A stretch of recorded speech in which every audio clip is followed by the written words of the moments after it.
Hi teachers and mothers, welcome to my channel learn with Aamna. आज की video उन students के लिए बहुत इंपॉर्टेंट है जिन्होंने अभी बोर्ड के एग्जाम्स देने हैं। बहुत से स्टूडेंट्स ऐसे होते हैं जो सारा साल पढ़ते हैं और पेपर्स भी इनके अच्छे होते हैं, बट जब इनका रिजल्ट आता है तो वो रिजल्ट इनकी उम्मीदों पर पूरा नहीं उतरता और वो सोचने पर मजबूर होते हैं कि मैंने तो पेपर बहुत अच्छा दिया था मगर नंबर इस लिहाज से अच्छे नहीं आए। और बाद स्टूडेंट तो प्री चेकिंग के लिए भी भाग दौड़ कराते हैं। ये क्यों होता है? ये इस वजह से होता है कि स्टूडेंट एग्जामिनर की ज़हनी अप्रोच तक नहीं पहुंच पाता। स्टूडेंट्स नहीं जानते कि किस तरह के पेपर्स को एग्जामिनर 100% देता है, किस तरह के पेपर को फजूल करार दे देता है और किस तरह के पेपर को एवरेज पेपर करार देता है। पेपर्स की तैयारी के साथ साथ स्टूडेंट्स के लिए एग्जामिनर की ज़हनी अप्रोच तक पहुंचना भी बहुत ज़रूरी होता है। आज हम डिस्कस करेंगे कि अच्छे मार्क्स लेने वाले स्टूडेंट्स मेहनत करने के अलावा और ऐसा क्या करते हैं कि इनके नंबर्स अच्छे आते हैं, और कम नंबर लेने वाले स्टूडेंट्स कौन सी मिस्टेक्स करते हैं कि इनके मार्क्स कम आते हैं। तो आज हम इन अहम पॉइंट्स पर बात करेंगे।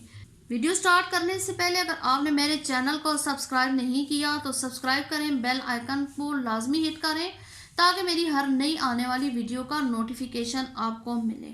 एक दौर था कि हमारे माइंड में बिठा दिया गया था कि मार्किंग एग्जामिनर के मूड पर डिपेंड करती है। अगर एग्जामिनर अच्छे मूड में तो वो अच्छे नंबर देकर, अगर इसका मूड खराब है तो वो मार्किंग कास के करेगा।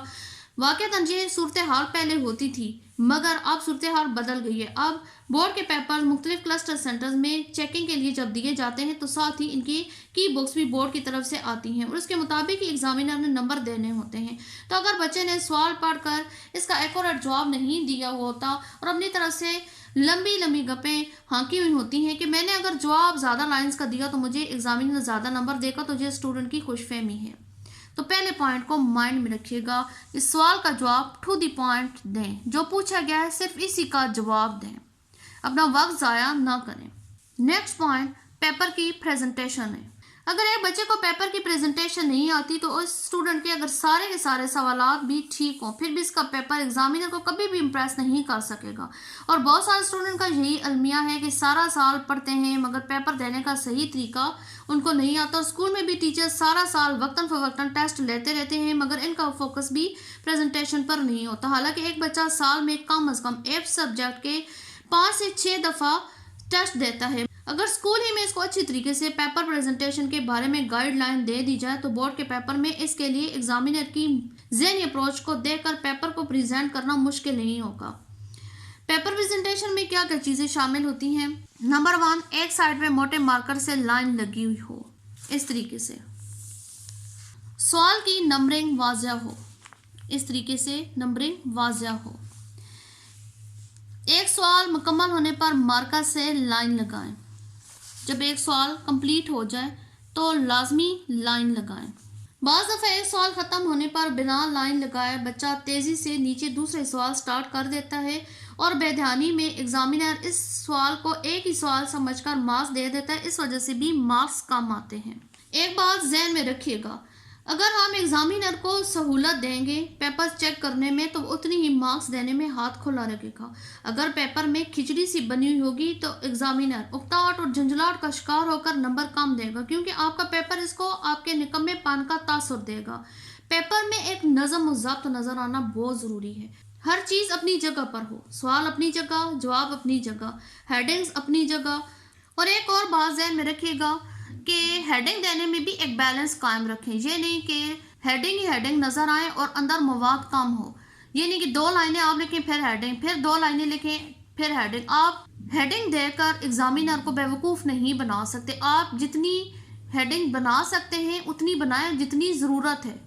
आप एक सवाल में 4 हेडिंग दे सकते हैं, ये नहीं कि 8 आप दे दें। अगर वो लॉन्ग क्वेश्चन है तो आप 4 हेडिंग्स में दें, या एक लॉन्ग क्वेश्चन की 4 पैराग्राफ हैं, या अगर एक लॉन्ग क्वेश्चन के 2 पैराग्राफ है तो आप उनको 2 हेडिंग्स में दें।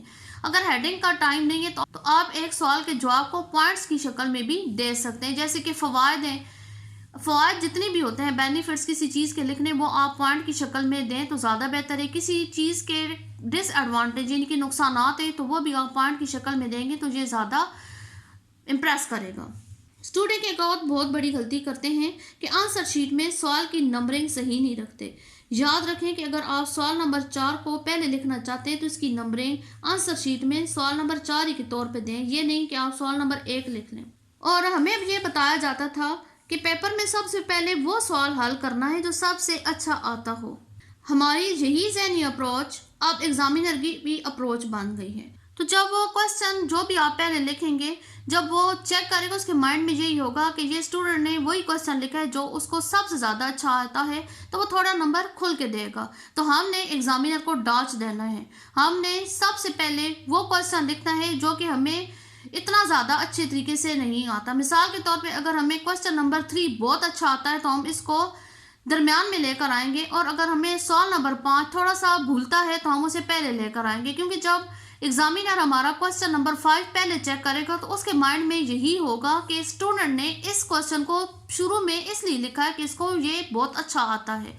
अगला क्वेश्चन जब आप लिखेंगे क्वेश्चन नंबर 2 जो कि आपको थोड़ा सा पहले वाले से थोड़ा ज़्यादा आता है, तो एग्जामिनर का तासुर चेंज हो जाएगा। वो यही कहेगा कि ये स्टूडेंट एवरेज इसने तैयारी की हुई है, वो थोड़े उससे ज़्यादा नंबर देगा। अब तीसरे नंबर पर आपने सबसे ज़्यादा अच्छा जो आपको आंसर आता है आपने वो लिखना है।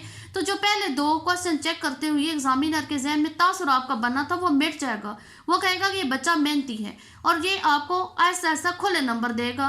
तो ये हमने एग्जामिनर को थोड़ा सा डांच देना है। नेक्स्ट पॉइंट, बहुत स्टूडेंट ये गलती करते हैं कि आंसर शीट बहुत ज़्यादा लेते हैं और फजूल में ज़ाया करते हैं। ये माइंड में रख लें कि एग्जामिनर एक आम इंसान नहीं होता है, हम उसको धोखा नहीं दे सकते। वो अपने काम में एक्सपर्ट होता है। बच्चे क्या करते हैं और किस तरीके से उसे डांट देने की कोशिश करते हैं उसके माइंड में होता है। इसलिए आपको जितनी भी आंसर शीट चाहिए आप उतनी लें और फजूल में ज़ाया ना करें। एक एक लाइन छोड़ कर लिखें, या इधर भी हाशिया बहुत ज़्यादा लगाएं, इधर भी लगाएं, दरमियान में इतना सा पेज छोड़ें और उसमें भी एक एक दो दो लाइनें छोड़ कर लिखें। ये कभी भी ना कीजिएगा। बहुत स्टूडेंट इस तरह करते हैं कि आधा पेपर हल किया और अगला क्वेश्चन अगले पेपर पे कर दिया और नीचे जो जगह बचती है उसको इसी तरीके से छोड़ देते हैं। माइंड में रखिएगा कि आपने 50% जो पेपर अगर आपका बच जाता है तो आप अगला सवाल उसी के ऊपर हल करें। अगर आपका 30% पेपर बच रहा है तो आप उसको पेन से क्रॉस लगाएं और अगले सफ़े पर आप अपना सवाल लिखें। और क्रॉस लाइन जो हमेशा आपने पेन से लगानी है, पेंसिल का बोर्ड के पेपर में कोई कंसेप्ट नहीं है। पेपर प्रेजेंटेशन हल्की सी देख लें, कोशिश की है कि मैं आपको वाज़ह कर सकूं। मिसाल के तौर पे जी अगर उर्दू का पेपर है, आपने हिस्सा दुआएं पहले हल करना है तो आप पहले उसकी हेडिंग देंगे। उसमें हिस्सा दुआएं में आपको सवाल नंबर 3 अच्छी तरीके से आता है और सवाल नंबर 3 का हिस्सा अलिफ आप पहले लिखना चाहते हैं तो वो भी आप हेडिंग देंगे, और उसका शेयर नंबर 1 आप वो भी हेडिंग देंगे। और जो भी हेडिंग आपने अहम देनी है उनके नीचे इस तरीके से डबल लाइंस लगाएंगे ताकि पेपर प्रेजेंटेशन आपकी अच्छी हो। जब आपका एक क्वेश्चन पूरा कंप्लीट हो जाए तो आपने एक लाइन के ज़रिए उस पार्ट को अलहदा लाजमी करना है। और आपने अगर देखा है कि मेरा पेपर का आधा हिस्सा हो चुका है और एक क्वेश्चन मेरा जहाँ तक आ गया है तो नीचे आप दूसरा क्वेश्चन शुरू कर दें। लेकिन अगर आपका थोड़ा सा पेपर बचता है तो आप नीचे उस तरीके से ऐसे लाइन लगा देंगे और अगले सफ़े पर आप अपना अगला जवाब लिखेंगे। हाउ टू अटेम्प्ट पेपर के बारे में जितने भी मैंने पॉइंट आपसे डिस्कस किए हैं मैं उनको एक पेज पर लेकर आई हूँ और एक दफ़ा फिर याद दहानी करवा दूँ। नंबर 1 पॉइंट, सवाल का जवाब टू दी पॉइंट दें, जो पूछा गया है सिर्फ इसी का जवाब दें। नंबर 2, पेपर्स की प्रेजेंटेशन अच्छी हो।